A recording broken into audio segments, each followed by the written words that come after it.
కదిరి నంబుల్పులకుంట మండలం మరికొమ్మదిన్నె గ్రామంలో ఒక సోలార్ ప్లాంట్ భూమి పూజ చేసి దాని మీద అబద్ధాలు ప్రచారం చేస్తూ రాజకీయ అవసరాలు తీర్చుకుందామని చెప్పేసి కొద్దిమంది ప్రయత్నం చేస్తున్నారు. వీటిలో కొన్ని వాస్తవాలు ప్రజలకు చెప్పాలనే ఆలోచనతోనే ఈ రోజున మీ ముందుకు రావడం జరిగింది. ప్రత్యేకించి నంబుల్పులకుంట మండలం మరికొమ్మదిన్నె గ్రామ రైతులకి తెలియజెప్పాల్సినటువంటి బాధ్యత కూడా మా మీద ఉంది. అధికారంలో ఉన్నటువంటి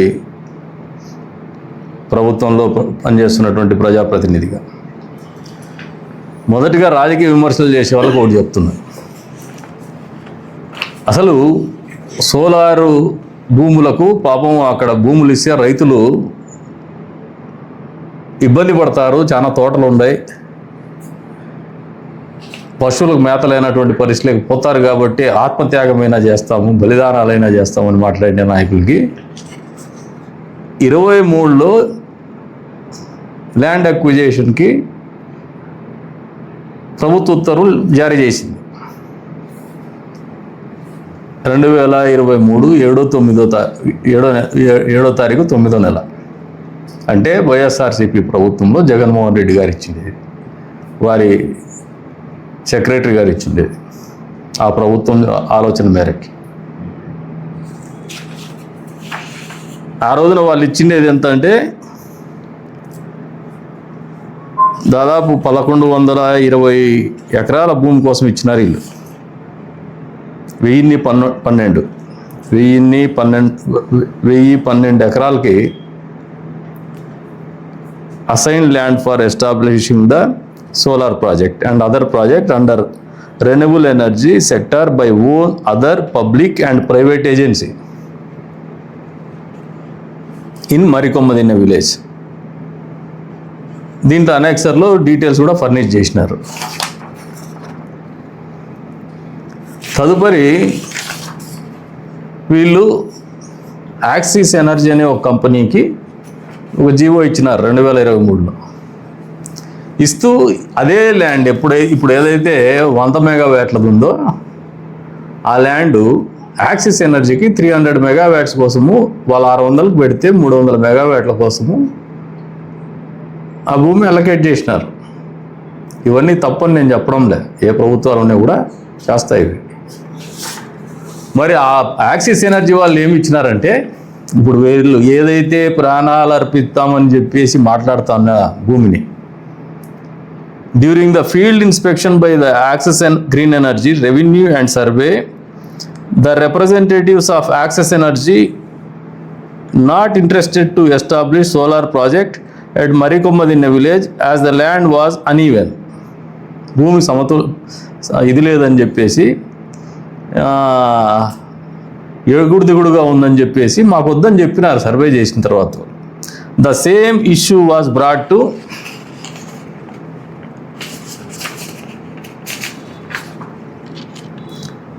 APSPCL is not undertaking the project. Hence, an extent of 400 acres of Marikommadinnె village may be proposed for the purpose. Request yet to be submitted by the NEDCAP. వాళ్ళు వద్దంటే ఇంకొకరికి మీరు ఇవ్వండి అని చెప్పేసి యాక్సిస్ ఎనర్జీ వాళ్ళు మాకు ఈ భూమే వద్దు, బాగలేదు భూమి అని చెప్పేసి వాళ్ళు వద్దన్నారు. తదుపరి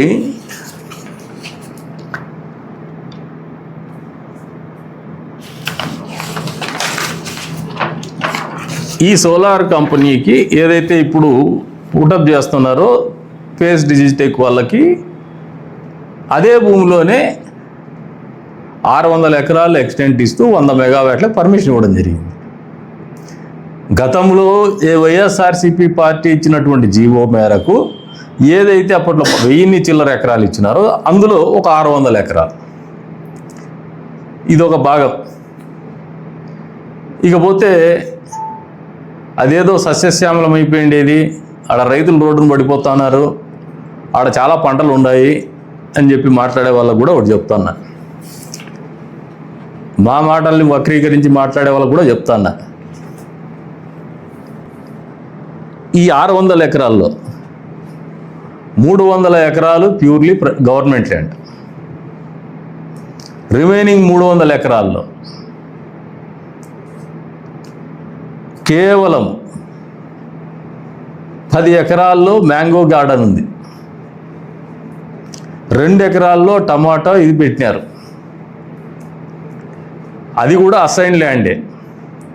ఈ 10 ఎకరాల్లో ఒక రైతు సోమశేఖర్ అని చెప్పేసి, కొడుకు పేరు గంగులప్ప, వాళ్ళ డీటెయిల్ తెప్పించుకొని నేనే మాట్లాడినా నిన్న. నేనేం అసర్టైన్ చేసుకున్న ఫ్యాక్ట్స్ ఏమంటే, రైతాంగానికి నిజంగా ఇబ్బంది జరిగిపోతుందేమో వీళ్ళు ఇంత పెద్ద ఎత్తున మాట్లాడుతున్నారని చూసుకుంటే, కేవలం 10 ఎకరాల్లో తోట ఉంది. ఆ రైతుతో నేనే మాట్లాడి నీ భూమి ఎవరికి ఇవ్వద్దు, అసైన్డ్ 5 ఎకరాలు అయింది ఆయనకి, అది కూడా పట్టా భూమి కాదు, అయినప్పటికీ కూడా ఎవరికి ఇవ్వద్దని రెవెన్యూ అథారిటీస్ కూడా చెప్పడం జరిగింది. మీరు 600 ఎకరాల్లో మ్యాంగో గార్డెన్స్ టచ్ చేయొద్దు, అవసరం లేదు, రైతులు ఇబ్బంది పడతారు, వాళ్ళు తోట పెట్టుకుంటారు, వాడు అసైన్ ల్యాండే కావచ్చు, కానీ మీకు కూడా లీజ్ దానికోసం మీరు తీసుకోవద్దండి అని చెప్పడం జరిగింది. అదే same has been communicated to the company through revenue authorities, దానికి కూడా వాళ్ళు కన్సెంట్ ఇవ్వడం జరిగింది.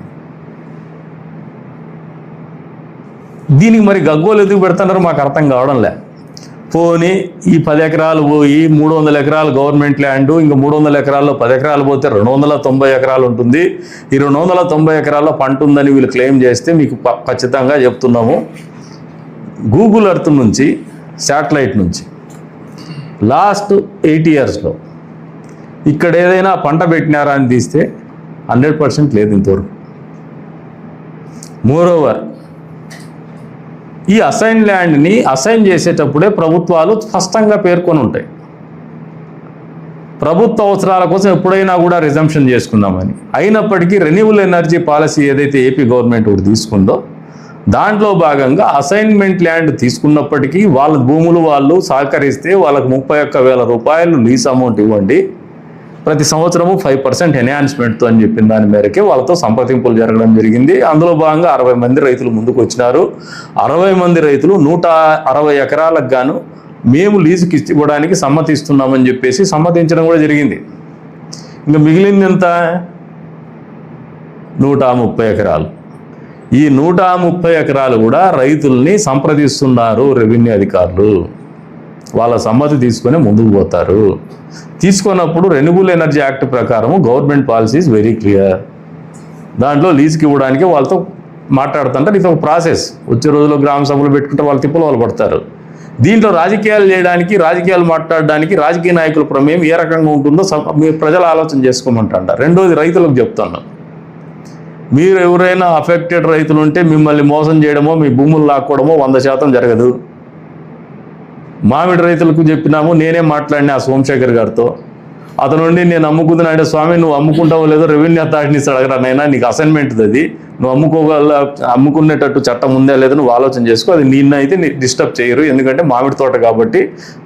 మీ తహసీల్దార్ గారికి చెప్పినాను, ఆర్డీఓ గారికి చెప్పినాను, కలెక్టర్ గారికి చెప్పినా అని చెప్పినాను.